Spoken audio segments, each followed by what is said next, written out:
આ કપાસનો ભાવ મણે 1300 રૂપિયા અને 1000 થી 1100 રૂપિયા છે। એની સામે આપણે જોવા જઈએ તો અત્યારે ટ્રેક્ટરનો ખર્ચો, મજૂરી એટલી બધી મોંઘી થઈ ગઈ છે અને સાથે સાથે જે બિયારણ છે એ પણ એટલું બધું મોંઘું થઈ ગયું છે। આજે મોંઘવારી એટલી દિવસે ને દિવસે વધતી જાય છે, પણ તેમ છતાં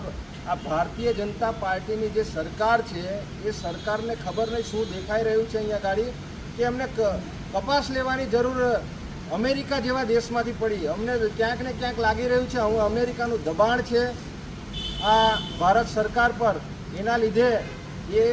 આ જે કપાસ છે એ ત્યાંથી ખરીદી કરે છે, જ્યારે ગુજરાત અને સમગ્ર દેશનો કપાસ એ ઓક્ટોબરમાં નીકળશે અને ત્યાર સુધીમાં જો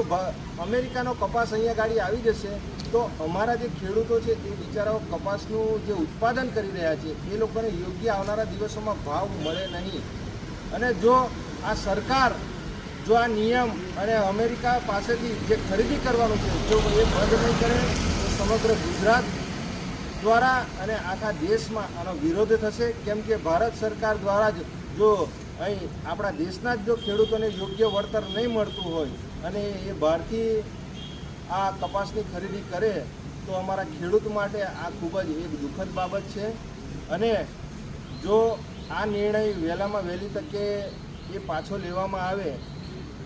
એવી અમારી આમ આદમી પાર્ટી સમગ્ર ગુજરાત અને નર્મદા જિલ્લા તરફથી આપ સૌને નમ્ર અપીલ છે। અને સાથે સાથે અમે એવું કહેવા માંગીએ છીએ કે અહીંયા ગાડી આખા નર્મદા જિલ્લામાં એપીએમસી નથી।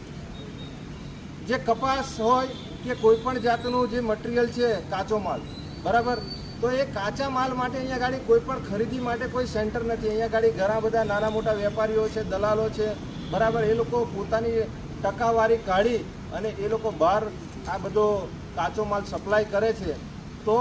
રાજ્ય સરકારને અને કેન્દ્ર સરકારને પણ કહેવા માંગે છે કે ભારતીય જનતા પાર્ટીની સરકાર